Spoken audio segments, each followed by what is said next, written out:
So, today I want to talk about the history of the national anthem of the United States, the Star Spangled Banner.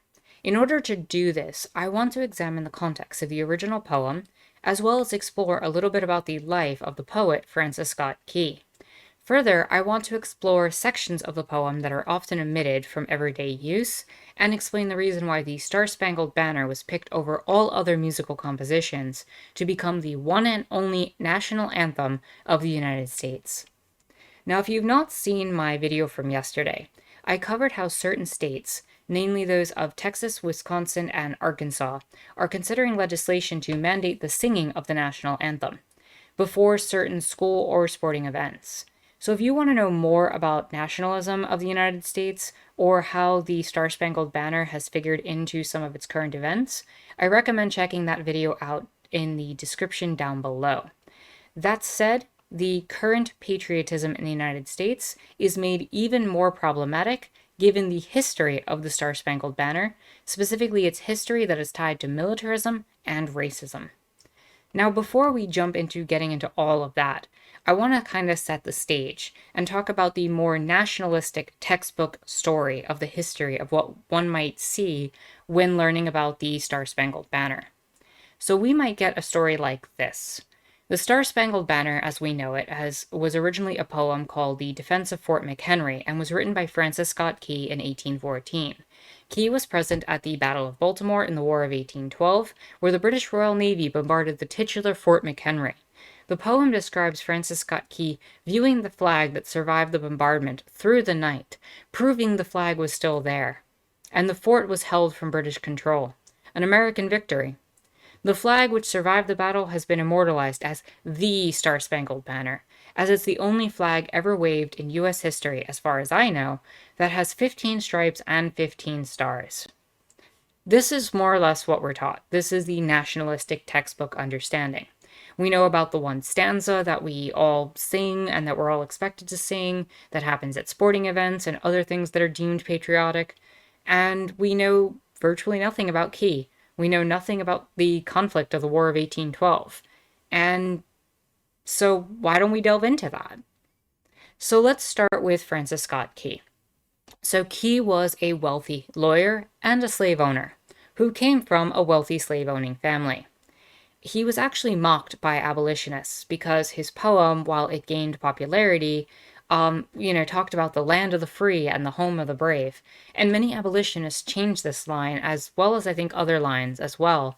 And this line in particular became the land of the free and the home of the oppressed.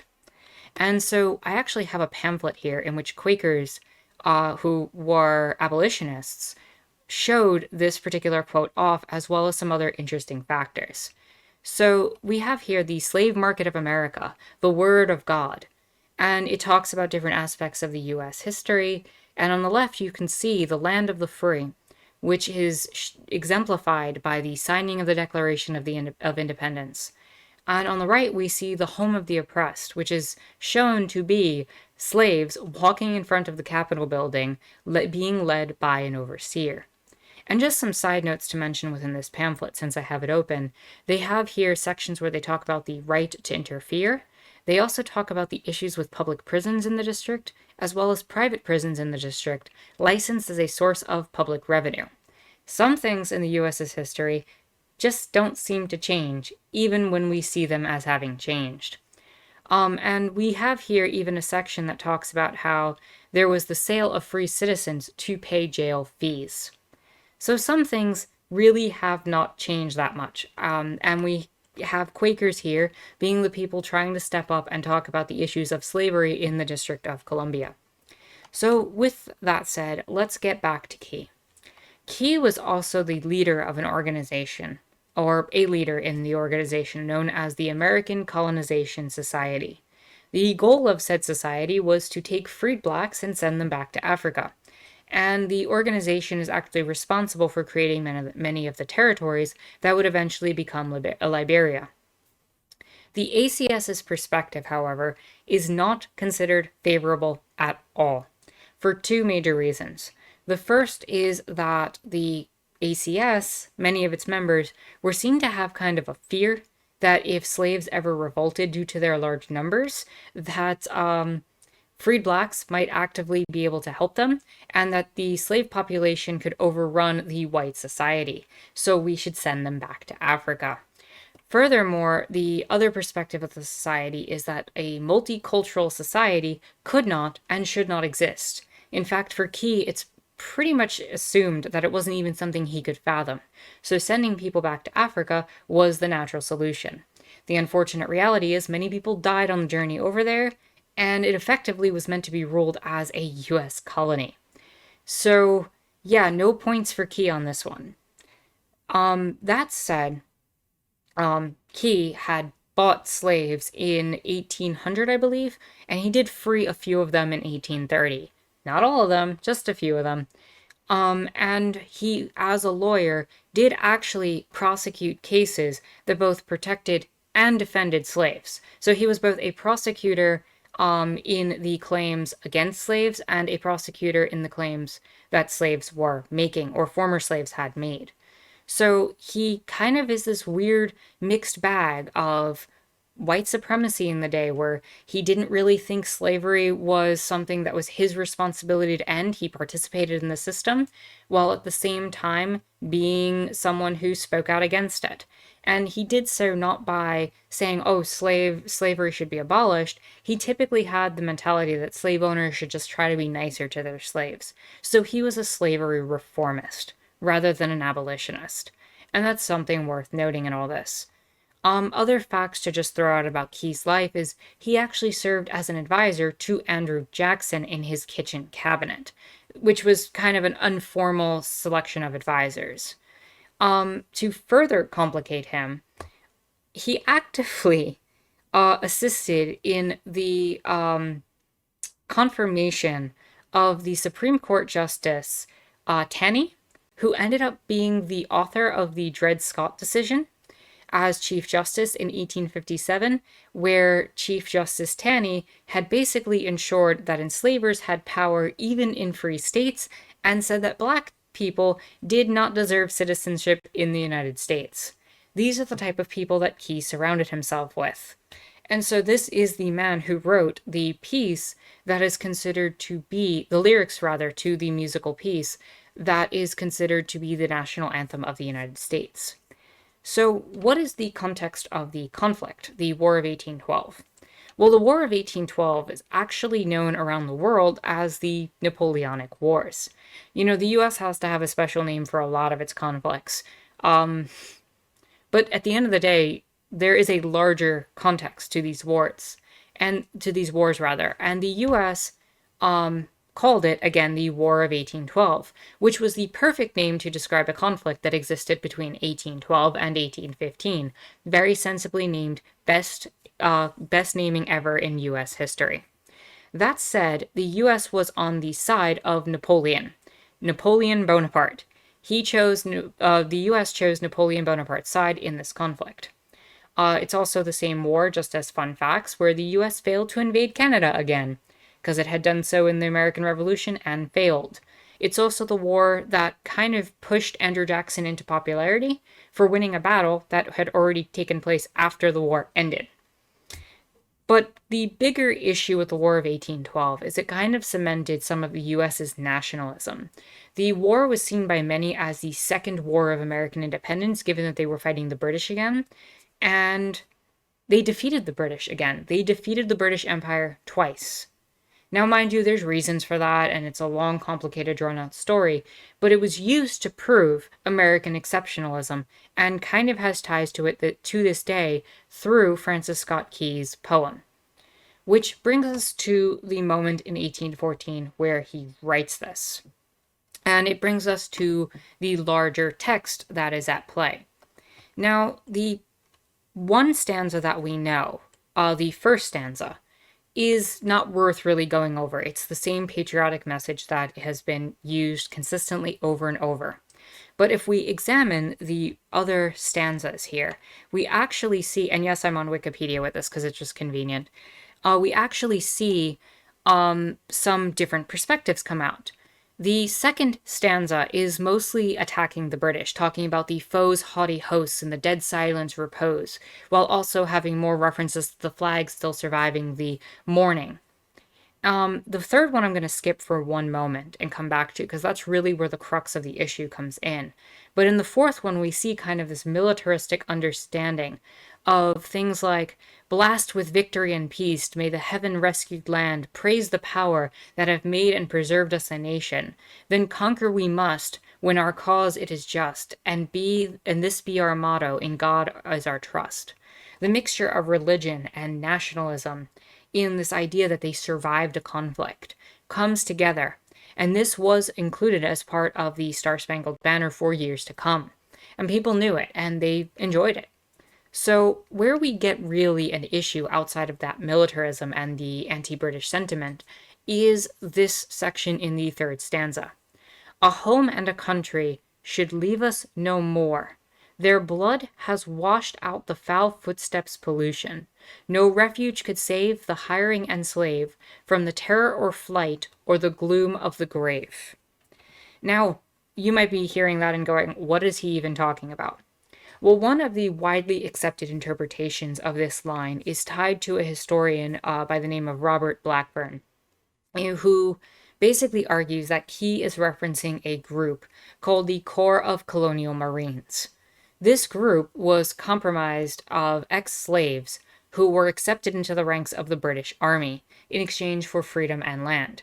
And to the British's credit, to their credit in this regard, they actually did hold true to their promise. Every slave that made it out into the ranks of the British and joined and became members of the Colonial Marines did receive land in Trinidad and Tobago, which has a certain irony to it when we look at American history and we realize that Black people in the United States still have yet to receive any sort of reparations for slavery. That said, this line is interpreted to reference the defecting and death of some of these former slaves who were fighting as soldiers. So when we go back to the line and we look at it in that context, and a home and a country should leave us no more. Their blood has washed out their foul footsteps' pollution. No refuge could save the hiring and slave from the terror or flight or the gloom of the grave. So, what he's essentially saying here under this type of interpretation is that the hiring and slave is a reference to the British essentially hiring and paying the former slaves. And when they fled, they ended up dead, gloom in the grave. But they talk about the home and country that they should leave no more, as well as their blood washing out of their foul footsteps' pollution. Now, I'm not going to go into the full details behind why that's extremely racist and problematic, but it should be pretty obvious. Referring to Black feet as foul footsteps of pollution, and how their blood is being washed from it as they're dying.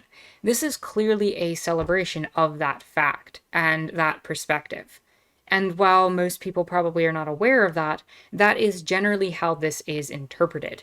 Now, there are historians who claim that this is a much more benign understanding, that it's a reference to the death of the British soldiers as well as the Corps, or that it's just a reference to the Corps being allied with the British and it's more a sense of nationalism than racism. I tend to agree with the interpretation that the inclusion of this line about the former slave's death has a certain celebratory factor and tone that has to be taken into account with the rest of the song. The song is this bombastic song about survival. It's a celebratory song. So including these lines was a conscious choice to specifically target this particular group. And to me, it reeks of extreme racism and has an extremely racist connotation to it. So this is where we find the poem in 1814 after this battle. It's written by a slave owner with a complicated history in the white supremacist institution that was slavery, with lines that disregard the life of Black people and former slaves, and certainly has racist connotations to it. Now, the music itself to the Star Spangled Banner was added in 1814 by one Thomas Carr, who altered a song by the English composer John Stafford Smith called, bear with me, the Anacreontic Song. I have very difficult time pronouncing that one word. The Anacreontic Song. There we go. Not too bad. So the Star Spangled Banner, as it is now called in this time period, was a relatively popular song for many years after that. It saw popularity rise and fall in different years for different reasons. The Civil War made it popular again, and a fifth stanza was introduced that was later removed by another poet, and it just became part of the popular mindset of the day. Whenever people would gather together, it was one of the set that was known as one of the American songs that people would play. Other songs that entered this list over the course of time was America the Beautiful, My Country 'Tis of Thee, Hail Columbia, and much later God Bless America. So why did we pick the Star Spangled Banner over all of the other songs that I mentioned before? Well, there's two major reasons for that. The first one is tied to the military. Over time, the military really enjoyed this particular song and added it as the anthem to each individual branch. I believe the last branch to give up another song was the Navy in 1804, which ended up switching from Hail Columbia to the Star Spangled Banner. But by the time of the First World War, Woodrow Wilson actively declared it through a presidential order to be the national anthem representing the US military during the war. Now, he tried to get it passed through Congress and it failed, and would go on to fail 5 more times. But you also have to understand the context in which Woodrow Wilson is doing this. World War I was an extremely unpopular war. Nobody wanted to fight in World War I. Wilson himself campaigned against World War I, but they ended up pushing into the war anyway. This was not a war of the people, by the people, and for the people. Many leftists at the time had talked about how this war was a war of capitalism and imperialism and was extremely problematic. And that said, Woodrow Wilson still ended up seeing us in the war, and the Star Spangled Banner was used as a piece of propaganda to emphasize the US position. So with that in mind, what was the other group that came in? Wait for it. It was white Southerners. It's former slave owners and their descendants. So basically, by the time we reach the 19th century, the first verse is the only one that remains. Not because the racism was considered an issue, but because there was an anti-British bent in some of the other verses, which I went over. Now that the United Kingdom was an ally, there was no need for those lines. So the first line ended up becoming the most popular and was sung the most often. But it was most popular, like I said, in the military and amongst post-Reconstruction white Southerners. So with that in mind, the aftermath of World War I ended up leading to a lot of people, especially leftists, especially educators and intellectuals, not wanting to include the anthem as part of the country's narrative, to not make it a full anthem. Because of the lines, the rockets' red glare, the bombs bursting in air, World War I had just shown so much carnage that it seemed heinous and disrespectful to people to put that out there. Around the same time, we see the certain African-American populations start to accept James Weldon Johnson's Lift Every Voice and Sing as a sort of black national anthem. In response, the veterans of foreign wars, who were comprised of many of the soldiers that went into conflicts in Puerto Rico, Guam, Cuba, as well as some of the conflict in World War I, and the United Daughters of the Confederacy, responded by mobilizing to marginalize dissent. Now, here's the thing. The United Daughters of the Confederacy are the same people who are responsible for making a majority of the statues that we see, or commissioning a lot of the statues that we see of Confederate soldiers, some of which have been torn down in recent years through the movements in BLM. So these are the daughters of the Confederacy. Literally, they are the people trying to purport these very white supremacist narratives. They worked within textbooks and trying to send propaganda about how the South wasn't so bad. And they are the ones who actively came out more than any other group to support the Star Spangled Banner becoming the one and only national anthem. And that's worth mentioning. We didn't need to have just one anthem. We didn't have to have that. It's not a requirement for a state to have an anthem. We have a multiracial, multicultural, multi-ethnic land. We could have had several different anthems to represent several different perspectives of the United States.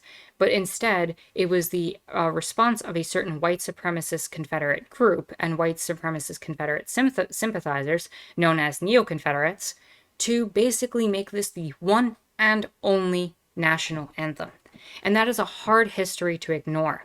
To make matters even worse, when the Congress acquiesced in 1931 and actively passed it after those 5 times where it failed, the elevation of the banner from popular song to national anthem was considered by the South to be a neo-Confederate political victory. It was celebrated throughout the South. Further, when supporters threw a victory party in Baltimore in June of 1931, the color guard was hoisted a Confederate flag. They led the parade and march with a Confederate flag. This is the history and legacy that goes into the national anthem and the Star Spangled Banner. So it's really not hard to draw the connection between the racism of Francis Scott Key, the language of his poem, the militarism of the post-War of 1812 era and the war of the First World War, as well as the white supremacy of neo-Confederates who lobbied for this. Tying this all together, there is a rich connection of militarism and white supremacy that draw into this song. And, over the years, there has been a shift where some people of color have managed to use it as a protest song or to make it their own. Notable examples, which are worth looking at, are Jimi Hendrix and Jose Feliciano. And with this complicated history, we end up getting back into more or less the present. There were certain instances where certain people who had more Black national perspectives would raise Black Power symbols to the national anthem to try to either protest it or claim an aspect of their nationality in the United States. But that more or less does bring us into the present day, where in 2016 we reached some of the events that I mentioned in the last video. And in 2017, we know that the NAACP has asked that this national anthem be changed and removed because it does not represent all Americans. And that brings us to the very, very problematic Star Spangled Banner acts that are being proposed, where white people are proposing it for white understandings as a retort and retaliation against the Black Lives Matter movement. And this is the story of the Star Spangled Banner. And it might really be time to start considering ending the story of this national anthem. With that said, if you like this video, give it a thumbs up, hit the subscribe button and bell for notifications. You can follow me on Twitter and check out my Discord in the description down below. We do have a very lovely community there. With that said, my name is Anarchist Tara, and I hope you enjoyed watching.